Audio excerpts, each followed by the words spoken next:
One of the things I took away, not from Apple Intelligence, but SwiftUI, there was a mention about how state properties are now macros and not I property heard that. wrappers. Did you see that? Yeah, so I Yeah. looked into it Oh, because I needed some clarification. Okay, what's the difference between a macro and a property wrapper?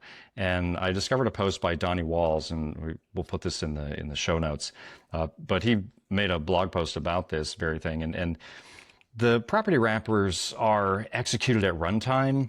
And so all of this, I gather it's kind of more overhead for the system to, to run this logic. Every time your view updates, it's having to recompute that property wrapper. And now we're moving the state property wrapper is over to a macro if you're building it under iOS 27. So the macros are executed at compile time. And to quote Donnie Walls's post, he says, executed at compile time, and they allow us to augment our code by rewriting or expanding code. In other words, macros allow us to add, rewrite, and modify code at compile time. So whether that allows the app to be optimized and you're not getting as many refreshes. yeah. What were they saying they needed? Why did they do that? They mentioned, oh, we changed this because The demo that they made was if you have an observable object, so if you have at observable some model and then you're using it in your view and you're initializing that with a state property wrapper, well, that state property wrapper is now macro, so it's going to be smarter about refreshes. And I think this is about the app responsiveness, and because they did say something about that they were now doing something smarter about layout where they didn't end up having to request the sizes of some internal items when you have views with inside of views.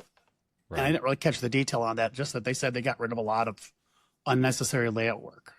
Yeah. So and that's related. That could be part of it, but I think it's little improvements, and I was happy to see that.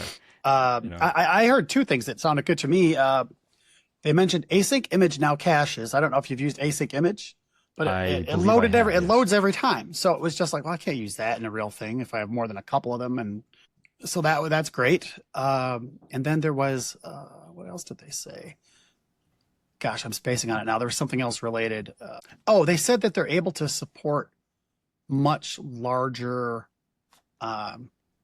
lists and things like containers of items. And I think that I know how many people have complained, trying to make their AI agents and they have a conversation and they can't use it with SwiftUI. It just has, too many rows of stuff. It just blows up and throws up. So I would love to see what they've done there too. On the Swift language front, there was a segment with Holly Borla, and she mentioned about that annoying compiler, the error that you get. The compiler unable to type check this expression in reasonable time, something like that. Yeah, awful. What do I do with that? Okay, something is messed up, and you've got to go hunting for it. And so I'd love to see that. And the demo that was given was just pointed right here is your problem. So I fingers crossed that is great, because that's a rough one. And when I get that error, I always feel like it's a bit my fault, like making my views too big. I mean, right.